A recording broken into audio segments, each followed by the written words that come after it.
It doesn't matter where I am, what I'm doing, a smell, a sound, the feel of the mist on my face brings me to when I was a kid.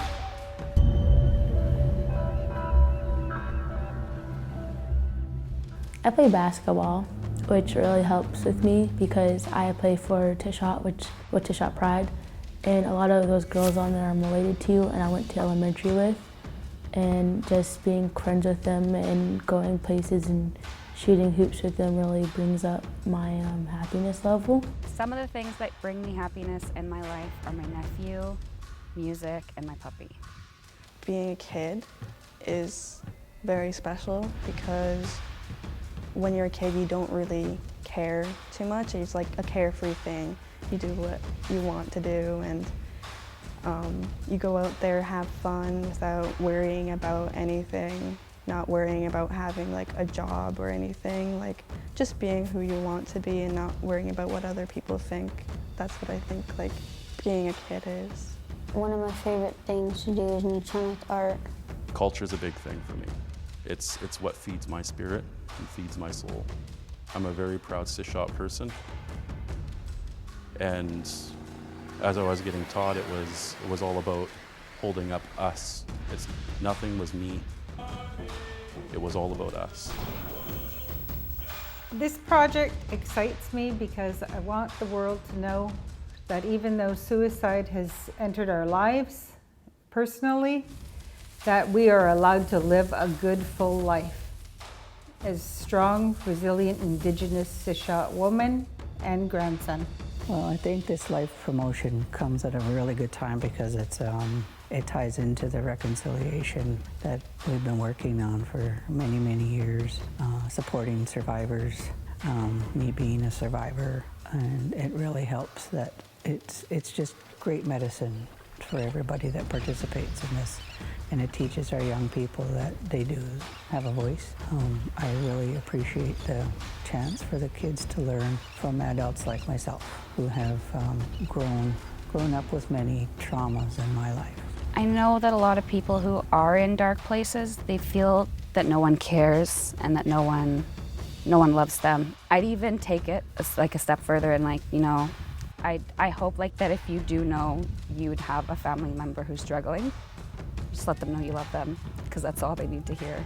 Yeah, I've had a couple of friends who've wanted to before, but they'd always come and talk to me, and I guess I would just tell them it's not really worth it in the end, because they have people who care about them in their lives and people that can help too. They just need to reach out, because I know for a fact that most kids that are going through, you know, suicidal thoughts, they don't want to come out. They don't want to tell anybody. They can hide a fake smile behind the smile. Everybody will think that they're okay.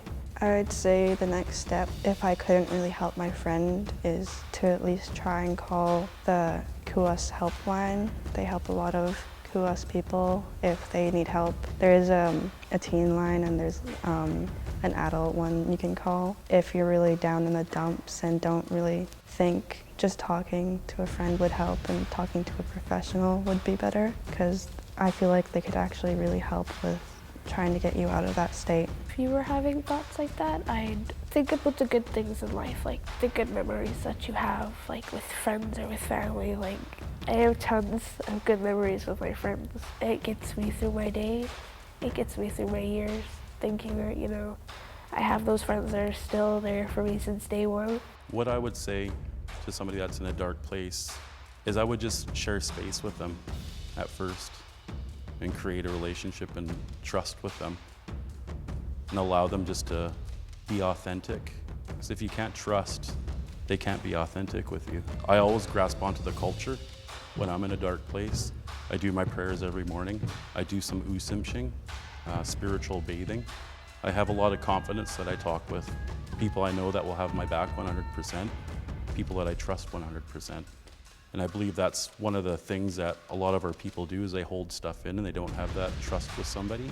But I really, really rely on the culture. It empowers me again.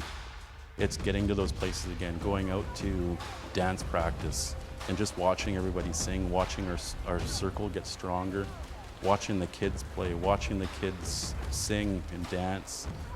That's my medicine. The term suicide is something that seems to be a very foreign concept in Nuu-chah-nulth culture anyway. I'm sure that with other indigenous cultures here in North America it would be quite similar. I've researched, and the concept of taking your own life isn't something that really seems to permeate further back in history for our people.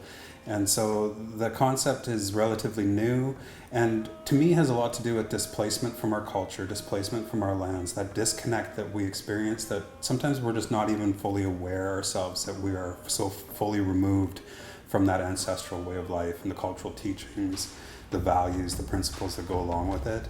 And the more distant that we become from those virtues of who we are as Indigenous people, the seemingly easier it becomes for us to become subject to things like suicide. And I'd remember my grandparents laughing. I remember my mother teaching me. For the fleeting glimpse, time stands still. Life is simple. We're enjoying ourselves, our families, our lives. Fast forward back to today, everything seems busy. We are making time to fit things in that we enjoy instead of making them priorities. Listening to elders, I really love because they tell a story about, how we used to be back in the old days where we used to live in log houses. And I always find that such cool stories. I think it's cool that they still know, what they used to do when they were kids. For me, I always focused on my family. I focused on my children. They were my strength, and they've always been there because I'm with them every day. I talk to them about everything. I'm very open with them, and my family that I grew up with is just as strong and loving and understanding of everything that I've been through. There's no judgment. It's just pure love. And I think that that's what today's generation really needs to learn, is that there is real love out there. We just have to find it, focus on it, and just stay within a loving environment, because that's what helps you stay strong. When we provide the opportunity and nurture young children in a way that perhaps we weren't ourselves, that allows for them to blossom and flourish with their natural born gifts and abilities, that's where culture, language, the land, the foods, the medicines all seem to really be more supportive in that kind of a way.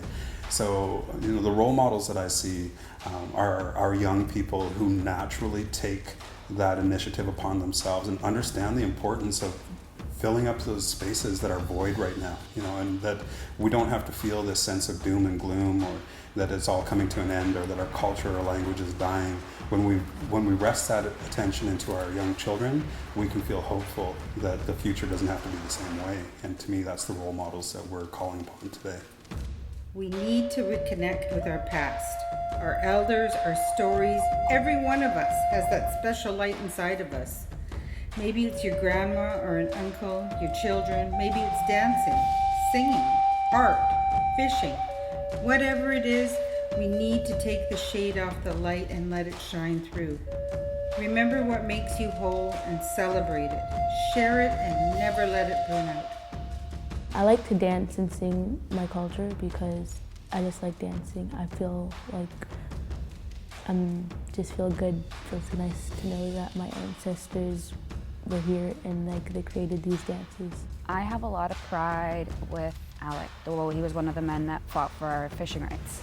He was my grandpa, he was Tseshaht, and that makes me very proud that he felt so strongly about our traditions and our traditional food that he went with a group of men.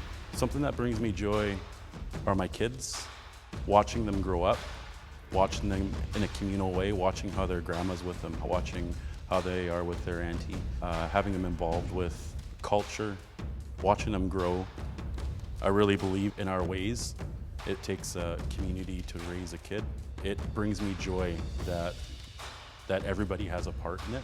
Proudest moment to me would probably be when I was at my grade 7 graduation, which isn't exactly big, but it just was big to me, I guess, because I made a speech in Nuu-chah-nulth and then I spoke it out in English, and then I got to dance, I was nervous a little, but I kind of pushed through it because I've danced and sung, and there's times where I made mistakes in dancing and singing and still pushed through it because in Hahopiak you learn to push through a lot of things.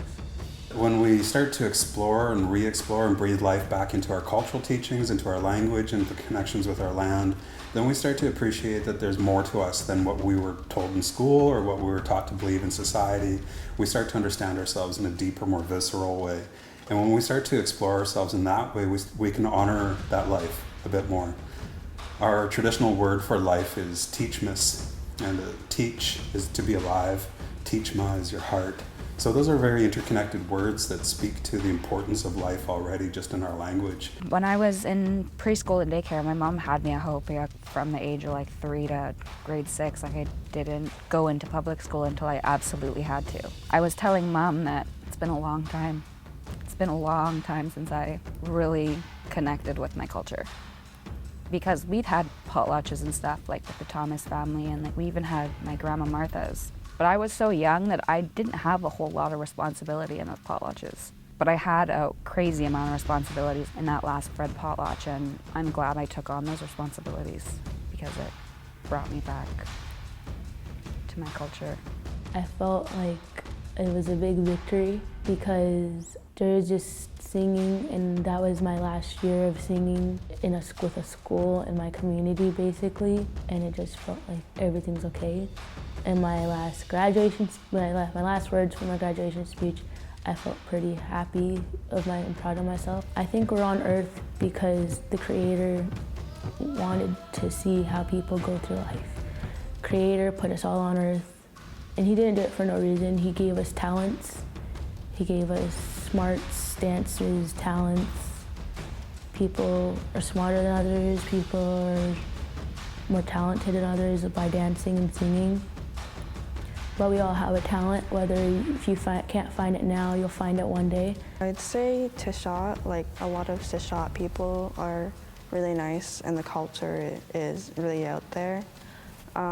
We always like to perform in front of people. We like dancing, we like singing, and we especially like having potlucks and inviting everyone from the community to come down and we share food. I think it's a really nice thing that so into our culture and wanting to bring our culture back. I think we're really committed to that, and I just really like the fact that we are so invested into the culture. And I really, really have been inspired by some of the young people in the community. I lost my only son to suicide in 2010, and I really have wanted to put something positive in place around the subject of life, and instead of suicide. And promoting life is going fishing, dancing, learning your culture, singing, doing artwork. I like to get groups together and make drums. I like to create things in our community that are positive and life-promoting. So some of the things that I think about when I think about strong, resilient, Indigenous Tseshaht, and I think about all of the obstacles people have overcome, I think about the people who have decided to choose life and choose to live.